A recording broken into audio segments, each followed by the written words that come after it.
This episode is brought to you by incorrect quotes and misrepresentations.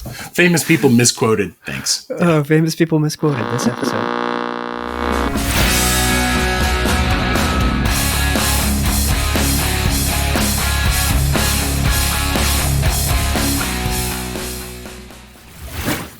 Yeah, let's do this. The real thing. The real thing. Welcome to episode 3 of Security Hot Takes with Sam and Jacob. The one I saw the other day was CrowdStrike, I think, launched an offensive security offering. So let me Google that real quick, and maybe depending on how long it takes me to Google this, we might have an attack. Right. But I'm curious on your thoughts. I think it's something that gets visited often in the security industry, but maybe not often enough for my take on offensive security. Should companies, the hackback, right? Should companies be allowed distinguish to offensive security from hackback, that they are not synonymous. You're right. So offensive security being, I was thinking about this offering potentially as a hackback offering. I don't know. Let me look it up. They already do offer pen testing as far as I know. Offensive security often means compromising systems, right? It's going on the offense. So there's degrees.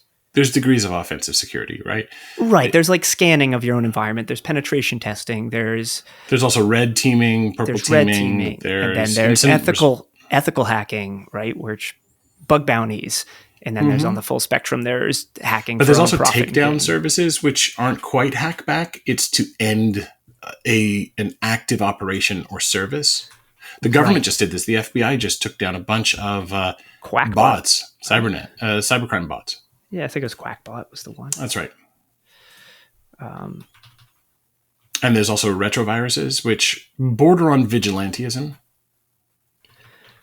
So the hot take, though, tying it back, should hackback be permitted?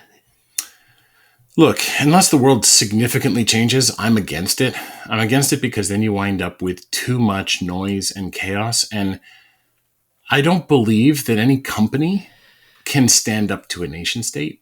It's not the job of companies to be fighting out battles with private cyber armies, is my personal take.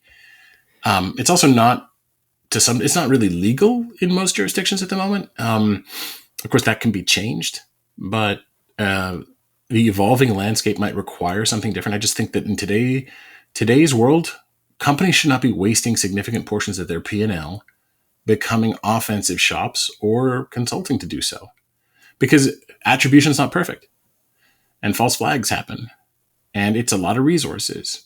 Now, whether or not somebody builds a mercenary outfit to do it, it's spooky, because when I was at Arbor Networks years ago, there was low double-digit percentage of DDoS attacks in the DDoS as a service category that were industrial espionage.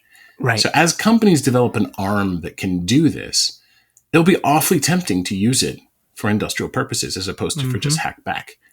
And then you wind up with a very confusing world. It reminds me a bit of Neuromancer, right? William Gibson. Yep. So you'll have corporate armies online in cyberspace, as it was called there. And you remember Black Ice? Did you ever read the book? Neuromancer? Neuromancer, yeah. I started it. I never finished it. It was one of the books that I didn't. The prose, if you miss a line, you can feel like, where am I? But it was intrusion countermeasure enhancements, ICE, and they were colored, and black could kill an opposing hacker or attacker. And actually, that's where Black Ice Defender, BID, that's where they got their name from. Black Ice, as in the malware. Useless trivia to know years later, right? That they got acquired, of course. The company, not because there's a Black Ice malware too. Oh yeah, but there was Black Ice BID was actually a product in the personal firewall space. Yeah. And anyway, where was I going with that? You could wind up in a very strange world, multipolar, different size actors duking it out with each other, very wasteful, very confusing, and a lot of innocents getting caught in the crossfire. It's the same reason we don't allow vigilantism in our society. I think that's the best take I've heard is the vigilante angle of why we don't allow it. That being said, though, you can become a licensed bounty hunter. Sure, but that's within the bounds of the law, and it is regulated. It is, but it's a private individual that you essentially take a training course, and then you can go in. But we have that has developed over years, and there is training. It's almost like certified ethical bounty hunting. Right. But so let's even go further. Can we offer the same in the cyberspace? You can we offer let's say you're, was that Dog the Hunter, whatever his name is. Dog the Bounty Hunter, yeah. There, that guy. You're that. Let's say you're that guy. Yeah. You're not accidentally going to go and invade a foreign country. Correct. You're bound pretty close to. You're not accidentally going to take out the website for a major international corporation, right? You might pick the wrong person up on the street and take him to the police station. Not the same thing. True. For that person, though, it's pretty terrifying. You want to be a vigilante. That's what you want to do, isn't it? You want a cape and a mask. Yes. You don't. Caught me red-handed. And so I did find CrowdStrike's press release on what they launched. And sorry, CrowdStrike, I think I misrepresented a little bit about what they launched. I don't think they meant hackback. But it sounds like it from the name. But they did some very clever marketing. So what they launched They're good at that, aren't they? They're really good at clever marketing. They launched what That's meant as a compliment, not backhanded if it sounded sarcastic. Yes. That is meant as a compliment. Like legit. It is. I agree. Now I'm explaining it. It sounds worse, but it is. Backpedal. Counter adversary operations is the offering. Counter adversary ops. Which, if you come from the 3-letter agency world, counterintelligence is a whole thing. Right? And so it's counterintelligence. And so it's like, how do you throw people off your tracks? More or less, I'm oversimplifying and boiling down entire subject matter that I know not enough about. It was well done, though. That was good de minimis right there, yeah. Down to how do you keep bad guys from tracking you is sort of what counter ops is. But if they're trying to steal intellectual property, for instance, from you, how do you prevent that? That's what counterintelligence is. That's what I think they're leaning on with this branding of counter adversary operations. That's what I get out of it. So I haven't looked at it, Jacob, but it could be. I can tell you what it is. Yeah, go ahead. It's identity threat hunting. They do identity threat hunting, or they prevent it? The offering brings together threat intelligence, TTP's motives, combined with CrowdStrike's Falcon identity threat protection. Oh, that's fine. We used to do that at RSA. So, we used to do what it is. We used to do the Trojan service takedown. We used to do Trojan takedown, phishing service takedown, and most importantly, identity recovery. So we would get the identities that were stolen, and we'd inform the organizations the following usernames have been compromised, so you can go to reset them and get the credentials reissued. I think that's what this offering is. But I think the branding was I think what the offering is good. Additional offering to their portfolio. But those are not hackback. But it is nothing related to the initial topic that I started this conversation because I'm a goon and I read something and didn't digest what it was.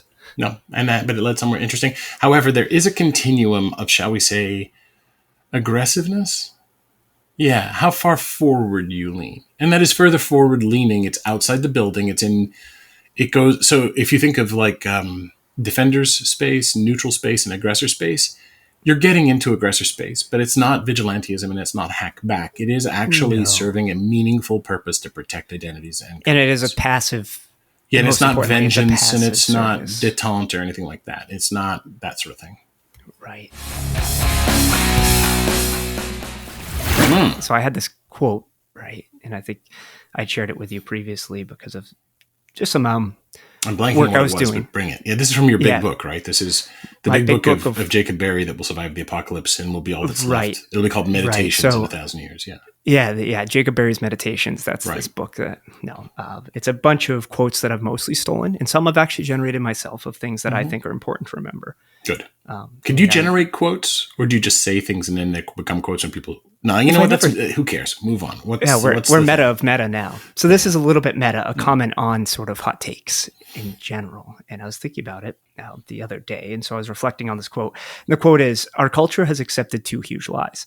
The first is if you disagree with someone's lifestyle, you must fear or hate them. The second is to love someone means you agree with everything they believe or do. Both are nonsense.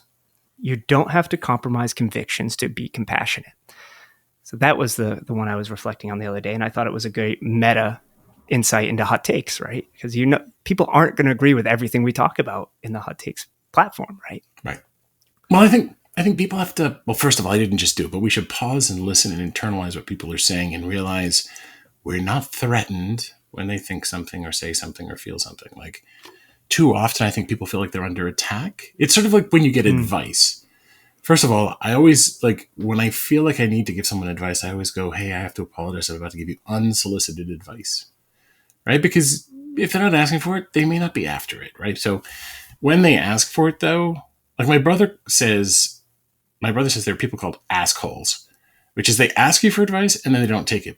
but I've disagreed with him. I think just because someone gives me advice doesn't mean I'm obligated to take it. It informs my decision. But they get mad. Yes. They get mad because they're like, do you think I'm an idiot? Is that why you didn't do it? Are you just lazy? Like, what? It's like, no, I'm still going to make my decision, and it's not a judgment on your advice. But yeah, but there's also this whole notion of the convictions part. I used to talk to people about when we say someone's a good person. Like, do we mean they're good to hang out with? They're good at their job? Or they're ethically good? And these three get confused. So we say someone's a good person. We're like, oh, so promote them, hang out with them, trust them. Wait, stop, peel that word apart. Because it's not interchangeable. I have lots of friends that are good to hang out with that I would argue aren't always ethically good. Right. Or good at their job. Or good, yeah, right. Yeah. Or inversely, I have people that I know that are great at their job I don't want to hang out with. Right. So we want to get more specific than sometimes the use of these generic terms. It's like the word love. Love has many meanings. In fact, in Greek, there's 7 different meanings, and 7 different words for it. There's a difference between brotherly love or the love for children or the love for a spouse, right? Those are very different. The love for a parent, these are very different. Likewise, good is different. Now, the reason I bring that up is there's sort of shades of gray here. And this, how did you put it with convictions? You said you don't compassion. You don't have to compromise on convictions to have compassion. Correct. It's sort of, it's some people I've heard say, well, you're not going through what I am. You can't possibly understand where I'm at. And I'm reminded some people have a high capacity for empathy and some people don't. Mm-hmm. And I'm not an expert here, but I believe there's a biological component of the brain that sometimes due to trauma, sometimes due to genetics, I don't know, is just more emphasized in some people and less in others. And empathy very often is the ability to feel what others feel, not just sympathize, but when you see someone in pain and it hurts you, like hurts you, you're not just saying it. You feel pain too. Yeah. And when you see somebody having fun or enjoying themselves and you feel it, then that's empathy too. And I think some people with a high degree of empathy can lose themselves in the other person they're talking to. Oh, right. Yeah. But that, again, we have to let ourselves feel that and remember that our identity will persist and our convictions can survive it. I joke around with some of my colleagues and say, hey, there's that. I think you and I have talked about this. I don't know if you talked about it on the podcast. There's a time in every party when you've got to get out. And we may have done this with Daniel when we had him on. Yep. Yeah. For me, it's because it's not draining energy. I think I have a high degree of empathy. It's because I need to get away and be isolated to find that self again. Mm-hmm. And I think when you said, without losing your convictions, I heard without losing yourself. Right. But by the same token, you should be influenced by those around you. Brilliance doesn't come in isolation, right? You literally can't be brilliant by yourself. It requires interaction with others. It does for everyone. It even did for Albert Einstein, right? So that's how it works. Correct me if I'm wrong on my history, but Einstein's many inventions came from direct ripoffs that are inspiration. Right? Yeah, he did thought experiments. So somebody might be saying, well, that was alone. Right? Yeah, but he also interacted and wrote letters and was talking to other minds. And a lot of things happened or came out of when they got together. And by the way, when they got together, they weren't always talking science. They were often talking about their families and politics and things like that. So as humans, we are a social species. Brilliance comes from groups, really. And even if the minds go away and do things alone. Yeah, hopefully this, I'll bring us back to just normal security topics here in a second. Oops. Yeah, hopefully the philosophy resonates with the audience, though. I hope so. That if it doesn't, I hope they say so, right? We're not doing this to pontificate. Yeah, well, to some degree. I am, at least. I don't know about you. I think I'm doing too much talking if that's the case, yeah. Yeah.